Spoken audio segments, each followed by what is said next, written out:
Bonjour à vous tous et bienvenue à cette troisième émission de À la croisée des chemins, dont le thème est toujours Apprivoiser la mort et pour mieux célébrer la vie. Alors, je suis toujours en compagnie de Raymond Arsenault et nous allons poursuivre cette grande quête de sens face à la mort et au deuil auquel nous sommes confrontés. Bonjour Raymond. Bonjour Nicole. Alors, au cours de l'émission de la semaine dernière, nous avons parlé du documentaire qui avait été produit à l'automne dernier, qui avait été présenté à Maria à l'automne dernier, devant un public. On parle de 160 personnes qui étaient présentes à cette production-là. Alors, comment le documentaire avait été accueilli à l'époque? Alors, ce documentaire, Nicole, a très bien été accueilli. Et moi, ce que je souhaite, c'est que ce documentaire soit un éveilleur de sens, un éveilleur de beau, un éveilleur de gratuit, qui soit comme un petit peu la petite étincelle qui va venir créer une ouverture pour qu'on puisse aborder avec douceur et sérénité ce sujet. J'inviterai même les organismes, les groupes sociaux, les groupes de bénévoles qui aimeraient visualiser le documentaire. Alors moi, je peux offrir d'être présente pour animer un petit atelier. Alors, à ce moment-là, je suis disponible, que les gens manifestent leurs demandes et je verrai comment je peux y répondre. Et actuellement, le documentaire se retrouve dans différentes régions. En Gaspésie, aux îles de la Madeleine, il y a des gens de Gatineau qui se l'ont procuré. Montréal, Québec, Lévis, Rimouski. Alors, tout laisse croire que ce projet-là va avoir toutes sortes de belles ramifications. C'est un documentaire qui rejoint beaucoup de témoignages de personnes croyantes, de personnes qui invoquent souvent le Seigneur dans les témoignages. Est-ce que d'autres personnes peuvent y trouver leur compte, même si, elles, comme moi, ne sont pas nécessairement croyantes en un Dieu, mais qui ont quand même des valeurs? Est-ce qu'elles peuvent se retrouver à l'intérieur de ces documentaires? Je dirais, Nicole, que c'est certain que ce documentaire-là va attirer beaucoup de croyants. Mais ça ne veut pas dire non plus que les non-croyants ne peuvent pas s'y retrouver parce qu'ils véhiculent plein de belles valeurs universelles. Et toi, qu'est-ce que tu en penses, Nicole? Bien, si je veux un peu donner mon exemple, alors, tu vois, Raymond, tu es croyante. Moi, non. C'est-à-dire que je crois en beaucoup de choses, mais je ne crois pas en un Dieu. Je fais plutôt partie du côté des personnes athées. Cependant, quand on parle de la mort, quand on parle de la vie, on se rejoint très facilement. On a des valeurs qui se ressemblent. Donc, ce n'est pas une histoire de religion. Dans ce sens-là, je pense qu'effectivement, les témoignages peuvent rejoindre tout le monde, à la condition qu'on puisse l'écouter avec son cœur. Je dis avoir une écoute de cœur, qu'on va au-delà de cette perception qui est la religion ou la non-religion. Beaucoup de personnes croient en Dieu, et c'est un plus dans leur vie, et c'est très bien, c'est très correct, je respecte beaucoup ça. D'autres personnes ont d'autres croyances. Comme moi, il y a des personnes qui vont croire à la réincarnation, par exemple. C'est pas mon cas, non plus. Alors, mais par contre, je crois à la vie, à la nature, aux choses qui m'entourent, et ça ne m'empêche pas d'envisager la vie, la mort, sous une facette quand même qui ressemble à celle des personnes croyantes. Alors, il faut dire que j'ai un sens de l'émerveillement qui est assez fort. C'est peut-être ce qui me garde jeune, finalement. Alors oui, c'est pour les personnes qui pensaient que c'était un documentaire ou des émissions qui étaient vouées, qui étaient d'abord des émissions religieuses, ce n'est pas vraiment le cas.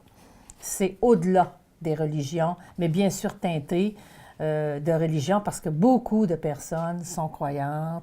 Alors aujourd'hui, nous avons 3 reportages à vous présenter. D'abord celui de Mme Chantal Robichaud de Bonaventure, qui va nous partager ce qu'elle a vécu lors du décès de son père. Et Mme Estelle Leblanc de Nouvelles, elle va nous parler plutôt autour du décès de sa mère. Et Mme Roselyne Arsenault de Carleton, qui va nous entretenir de ce qu'elle a vécu également lors du décès de son père. Alors, écoutons ces 3 personnes avec attention. 3 femmes de milieux différents ont vécu le grand départ de l'un des leurs et elles se sont laissées transformer par la richesse de l'expérience.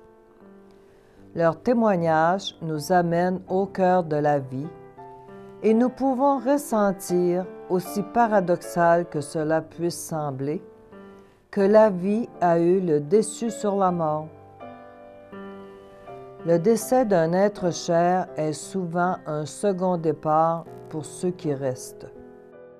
À chacun de nous, il nous sera peut-être demandé de devenir un jour sur le chemin d'un parent, d'un ami, d'un frère, d'un amoureux, d'un conjoint, cette main généreuse remplie de tendresse. Mon père, c'était d'abord le 13e d'une famille de 18. Il a perdu sa mère, il était jeune, il avait ça, 13 ans. Mon père, c'était un enragé de vivre. Il aimait ça vivre, il aimait la vie, il aimait faire, faire la fête. Puis c'est un homme qui a appris à travailler très, très tôt. Puis il a eu de la difficulté, en tout cas, à être un papa. Probablement qu'il ne pouvait pas donner ce qu'il avait pas reçu. J'ai eu un père, il a pourvu à tous mes besoins, mais le côté affectif, là, c'était un petit peu plus absent. Puis il a vécu jusqu'à 83 ans. Les 4 dernières années, malheureusement, sa santé l'a orienté vers un CHSLD. Il était atteint d'une démence, ça veut dire dégénérescence au niveau du cerveau. Puis que c'était une autre facette de sa personne que j'ai appris à découvrir. Ça l'a transformé lui, puis ça a transformé aussi ma relation par rapport à lui. Parce que comme c'était un homme qui se protégeait, cette maladie-là m'a permis vraiment de m'approcher de lui, de me faire proche. Qui, probablement, s'il avait continué à être bien, c'est-à-dire être assez fort pour soutenir l'image qu'il voulait projeter, j'aurais pas eu accès à ça. Parce que ce qu'il y a de beau, qu'on peut dire qu'il y a de beau dans l'accompagnement d'une personne en phase terminale ou en fin de vie, c'est que moi, je me suis sentie exposée à sa vulnérabilité. Puis en étant exposée à sa vulnérabilité puis à sa fragilité, ça ouvrait forcément ma propre vulnérabilité. Puis ça a été une découverte de pouvoir ouvrir sur cette dimension-là. J'ai découvert un Dieu source de vie. Puis ça fait pas longtemps que je peux parler à Dieu Père. Parce que justement, je faisais moins confiance au Père que je n'avais pas eu. J'aimais bien Jésus puis l'Esprit Saint, ça c'était des personnages qui m'habitaient plus. Mais Dieu Père, j'y parlais, je dis, tu vas-tu être là? Je peux-tu compter sur toi? Tu sais, il y a une espèce d'inquiétude, là, étant donné mon expérience personnelle face au Père. Puis quand je m'aperçois que Dieu est source de vie, puis que mon père biologique est source de vie pour moi, parce que tu élimines mon père de la planète, je n'existe pas. Parce que si lui n'est pas là, moi je ne reçois pas la mini petite cellule qu'il peut donner pour créer un être neuf avec une femme qui est ma mère. Fait que c'est vraiment, les deux sont source de vie. Puis je reconnais en Dieu partout, dans la nature, dans les êtres qui sont autour de moi. Il est partout. Puis ça, c'est très rassurant pour moi. Parce que c'est une présence que j'ai tellement cherchée que là, j'en suis convaincue qu'elle est constamment là. Puis je sais dans mon être, par ce que je reflète, que c'est lui qui passe, c'est Dieu qui passe dans ma vie. En tout cas, source de vie. Il y en a qui vont l'appeler la vie tout court, l'être suprême, l'énergie, appelez-le comme vous voulez. Pour moi, c'est pas son nom qui m'importe, c'est sa présence. Fait qu'il s'appelle de n'importe quel nom, la vie est là. Puis ce qu'il y a de beau aussi, comme sur le lit de mort, mettons, dans les derniers jours de la vie de mon père, c'est une vie... il est impotent, il est dans un semi-coma, il ne se passe rien, pas de communication possible, mais il y a un transfert de vie. Il me remet en vie parce que il y a une mort à vivre, le départ de la personne, mais en même temps, c'est jamais mort. C'est pareil avec les petits-enfants. Il y a une continuité parce que moi, je suis là, mes parents sont là, les arrière-parents, etc., montés de génération en génération. Mais les petits-enfants portent en eux aussi un peu de mon père, un peu de moi, un peu de mon mari, un peu de leurs parents. C'est ça qui est magnifique. Il m'a laissé le message d'être vivante, choisir ce qui me fait vivre. Lui, il aimait danser, il aimait rôder. Il a dû apprendre à conduire de bonne heure, mais il aimait ça conduire, puis prendre les grands chemins, probablement, il aimait ça, se sauver de lui-même, en tout cas, peu importe. Mais ce qu'il m'a transmis, c'est ça, c'est cet amour-là de la vie, de mordre dans la vie. Il m'a donné le goût de mordre dans la vie, puis d'accueillir cette vie-là. Puis que tu sois fort, que tu sois faible, que tu sois puissant ou vulnérable, la vie, elle se communique, puis elle n'arrête jamais. Mais moi, je souhaite et je prie fermement que les gens qui ont à vivre un décès, une perte, que ce soit même radicale, accidentelle, tu arrives chez toi, il y a une personne qui décède, de se donner du temps. De se donner du temps, puis de laisser les autres nous enrichir. Souvent, on a le goût, des fois, de se cacher puis d'aller pleurer notre peine. Puis ça peut prendre aussi ce temps-là. Mais de laisser la vie que les autres portent en eux nous rejoindre. Puis la vie, l'amour, la compassion, la tendresse qu'il y a dans chaque personne, bien, de laisser ça circuler. Accueillir parce que c'est en communauté, en communion les uns avec les autres, qu'on arrive à rester vivant, justement. De prendre le temps de le vivre, l'événement. Puis de vivre chaque déception, chaque échec qui semble être un échec, mais dans peu de temps, les gens vont se rendre compte que c'est finalement une découverte extraordinaire. Parce que la vie se cache là-dedans, dans les replis les plus secrets. Là. Moi, c'est le dernier mot que je pense que d'accueillir, d'être accueilli dans cette bienveillance-là que la vie nous rend capable de recevoir cette vie-là avec un grand V. J'ai vu maman préparer son départ pendant ces années-là. Son départ n'est pas arrivé tout d'un coup. Elle a préparé son départ. Puis je pense qu'elle s'était beaucoup entraînée au cours de sa vie à faire des deuils.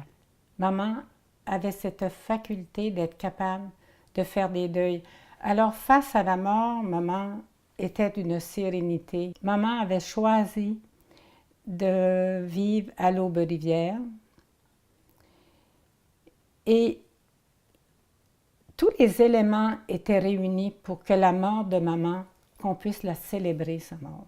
Ça a vraiment été une célébration. Et nous, chaque famille a sa façon de passer à travers des difficultés de la vie. Et chez nous, c'était le chant. Et maman est partie dans cette atmosphère que je peux dire de fête à l'Aube-Rivière. Parce que les gens se connaissent à peu près tous, ce sont tous des gens de la région. Alors quand Rita s'alite pour partir, ben c'est tout le monde qui est touché alentour de ce départ-là. Et c'est tout le monde qui, je vais le dire, qui célèbre avec nous. Parce que c'est pas la mort qui rôde, c'est la fête qui rôde, c'est la lumière, même si on a beaucoup de peine de perdre notre maman, c'est partout de la lumière. Je vois encore les personnes âgées de l'Aube-Rivière qui viennent dire un dernier adieu à maman. Mais c'est pas triste. Ce n'est pas triste. Il y a plein de lumière dans la chambre de maman. Pourquoi c'est la plus belle semaine de ma vie? Parce que ça m'a mis aussi face à ma propre mort, que j'ai apprivoisée d'une façon tout à fait spéciale. Maman avait une foi qui la faisait vivre. Maman, comme toutes les femmes de son âge, a eu un peu de difficulté avec la religion, mais elle avait un Jésus-Christ à elle, qui l'a aidée à passer par-dessus toutes un exemple, maman, elle a fait 7 fausses couches. Et à ce moment-là, un enfant qui naissait, qui mourait sans baptême allait au limbe. Et maman s'est beaucoup, beaucoup culpabilisée au début de sa vie avec ces événements-là. Mais sa foi, en vieillissant, l'a aidée à passer par-dessus ça. Puis ça n'a pas été facile parce que c'était tellement ancré dans la religion à ce moment-là que c'était difficile. Mais maman avait une foi qui fait vivre. Pas nécessairement, moi j'ai dit des chapelets avec maman, je dirais qu'on méditait ensemble avec le chapelet. Maman, puis j'avais la chance d'être près, puis j'allais chez maman prendre ma marche, puis on disait le chapelet. C'était un beau moment de méditation. C'était sûrement une répétition de Je vous salue Marie, mais il y avait à l'intérieur de ça une atmosphère de calme, de paix, de sérénité. Merci mon Dieu. Maman s'est alitée le lundi matin. Du vendredi soir, aller dans la nuit du samedi, il n'y avait plus de son, il n'y avait plus de réaction. Pour nous qui étions assises dans le corridor à l'Aube-Rivière, maman, c'était une question de minutes. Et on avait installé maman, un petit banc à côté du lit. Puis c'était mon tour de garde parce qu'on ne l'a jamais laissé tout seul. Alors je me suis assise puis j'ai dit, maman, j'aimerais tellement que tu me donnes un signe que tu es encore là. Bouger un œil, le petit doigt, j'aimerais tellement, mais il n'y a rien qui se passait. Et je me suis mise à dire, Je vous salue Marie, pleine de grâce, le Seigneur est avec vous. Vous êtes bénie entre toutes les femmes et Jésus, le fruit de vos entrailles, est béni. Et elle a dit, Sainte Marie, Mère de Dieu, priez pour nous pauvres pécheurs, maintenant et à l'heure de notre mort. Amen. Maman, elle est partie, mais elle est partie vivante, elle est partie dans la lumière. Elle est partie, puis elle est partie le dimanche matin à 9h moins 10. Puis elle était à l'Aube-Rivière, puis la propriétaire, Elvine, nous avait dit, vous pouvez rester le temps que vous voulez avec votre mère. Quand ce sera le temps, on fera le nécessaire. Maman était partie, mais elle était partie vivante. Et elle est toujours vivante. Mais moi, mon départ, quand je vais laisser la vie, j'espère que je me serai débarrassée de tout ce qui est matériel. Maman est partie avec l'essentiel. Et ça, c'est le plus bel exemple qu'elle m'a donné, c'est l'essentiel, le moment présent. Profitez du moment présent de votre vie, de la minute qui passe, car ce moment ne reviendra jamais. L'avenir, on ne le sait pas. Il peut être meilleur, il peut être pire, mais maintenant, à cet instant, vous êtes là. Regardez ce qui se passe, une porte qui s'ouvre, la beauté d'une fleur, écoutez les sons du moment, respirez le parfum de la vie et buvez-en l'enchantement. Faites-le maintenant, pas plus tard, pas demain, car ce précieux instant jamais ne revient.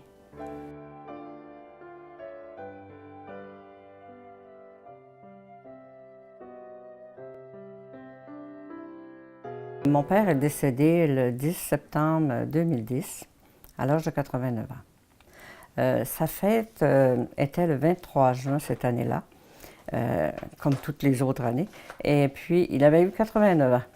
Alors, je lui avais dit, papa, tu vas vivre bien vieux. Il m'avait dit non, je ne dépasserai pas 89 ans, je ne vivrai pas passer 90 ans. Alors, il y avait comme une espèce de certitude. Puis le temps a passé.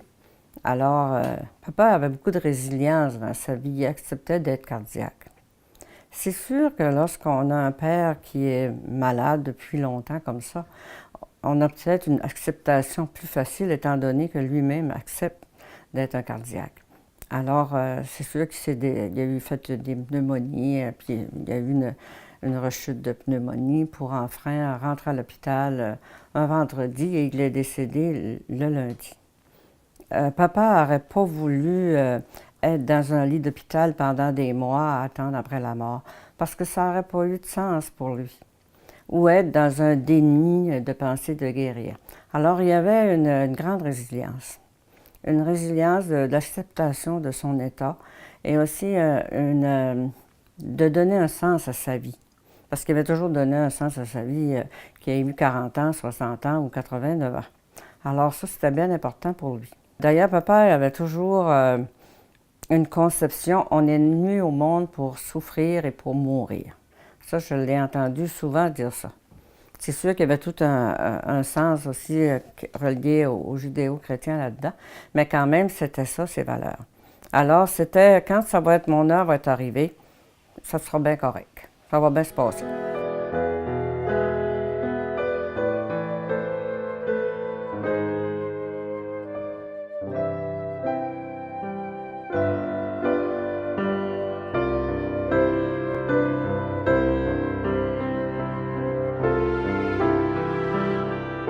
Le deuil d'un parent, c'est probablement très différent des gens qui vivent le deuil d'un enfant ou d'un conjoint. Le deuil d'un parent âgé, moi d'abord le deuil, je compare ça à un désert. On a tous un désert à traverser. On fait son deuil. On le fait à sa manière, on le fait aussi selon sa personnalité. Je dirais que je crois que papa, c'est une espèce de reconnaissance ou une gratitude, c'est peut-être le mot qui me vient, qui me reste. Je dis pas qu'on n'a pas eu de la peine, ça a été émotif et tout ça. Notre mère était âgée, puis faut prendre soin d'elle là-dedans. Il y a toujours un bouleversement, hein, on ne s'habitue pas à la mort. Alors, mais il y a comme une gratitude qui fait qu'aujourd'hui, je dirais que même s'il est décédé, on a une relation spéciale. C'est comme si j'étais connectée encore. Une relation où j'étais capable, ou en tout cas j'avais le besoin, d'intégrer ces qualités de courage, d'intelligence, d'ingéniosité, de sagesse. Et souvent, je vais dire, si papa était là, il trouverait ça drôle, ou papa aimerait ça. Ou des fois, quand je me mets une tuque sur la tête l'hiver, je trouve que je lui ressemble. Ou des fois, mon mari va me dire, tu ressembles à ton père. Ça veut dire qu'en quelque part, c'est comme un peu, il y a comme une vie éternelle, même si c'est peut-être un peu loufoque. Il y a comme une vie éternelle qui se transmet de moi à ma fille et qui se transmet tout le temps. Parce que, je veux dire, les gens, quand ils nous rencontrent, ils vont nous dire qu'on ressemble à notre père. Hein, puis ça fait quelques années qu'il est décédé. Hein. Alors, c'est comme une gratitude que j'ai. Mais c'est sûr qu'on aurait voulu qu'il vive plus longtemps. Puis c'est sûr que j'ai une petite fille, mais je me dis, elle aimerait bien ça. Hein. Mais c'était le temps pour lui de partir. Je pense aussi, qu'en vieillissant, qu'il faut il faut consentir à faire une place dans notre vie à la mort. Tout le monde a peur de mourir, hein. C'est comme accepter l'inacceptable. Mais je crois qu'il faut comme consentir pour aider aussi un jour ceux qui nous sont chers, de les aider à nous accompagner. Parce que on fait partie de générations qui avaient côtoyé la mort, alors que les jeunes en feront moins partie, à mon avis, parce qu'on était des nombreuses familles, puis je veux dire, moi, quand j'étais enfant, il y avait toujours un mort dans le village. Alors qu'aujourd'hui, on a un peu zappé la mort. Hein. Je veux dire, tu meurs 24 heures après, les cendres sont disponibles, puis je veux dire, ça va vite. Alors, moi, je trouve que des fois, il faut conserver certains rituels. Ma vision de la mort, elle est peut-être naïve. Mais mieux vaut être naïf que blasé. Quand ce sera le temps pour moi de mourir, j'espère que je saurai, mon âme me guidera. Quand je suis née, je dirais que mon âme m'a guidée vers la vie. Parce que, comme je vous dis, je réfère beaucoup aux naissances que j'ai assistées. Le bébé, pour naître, il est guidé pour aller vers la lumière, il n'y a pas le choix. Alors, il meurt à la vie utérine pour revenir à une vie terrestre. Et quand ce sera le temps de quitter, mon âme me guidera. Pour quitter cette vie, je mourrai, pour aller vers une autre vie que je ne peux pas expliquer, mais qu'il y aura une espèce de vie éternelle. Ben, il m'a laissé un héritage spirituel de ses croyances. Hein. Papa avait une croyance qui était pas, je dirais, camouflée ou déguisée. C'était une croyance qu'il croyait vraiment. Il y avait une foi en son Dieu, il y avait une foi en son Créateur. Il disait, lui, qu'il y avait un Créateur. Il avait trop vu de belles choses sur la terre, de voir naître les animaux, les oiseaux. Il aimait la pêche. Il y avait une espèce de contemplation. Il était capable de contempler la nature et de l'apprécier. Je pense que ça, c'est une partie de son héritage spirituel. Puis je croirais que aussi l'héritage qu'il m'a laissé, c'est peut-être le courage, le dépassement. À chacune et chacun d'entre vous, merci d'être fidèle à votre télécommunautaire et la semaine prochaine, nous aurons le privilège d'entendre 2 témoignages remplis de dons de soi et d'espérance. D'ici là, bonne continuation. Et si vous voulez rejoindre Raymond, vous pouvez le faire par téléphone au numéro 759-1440.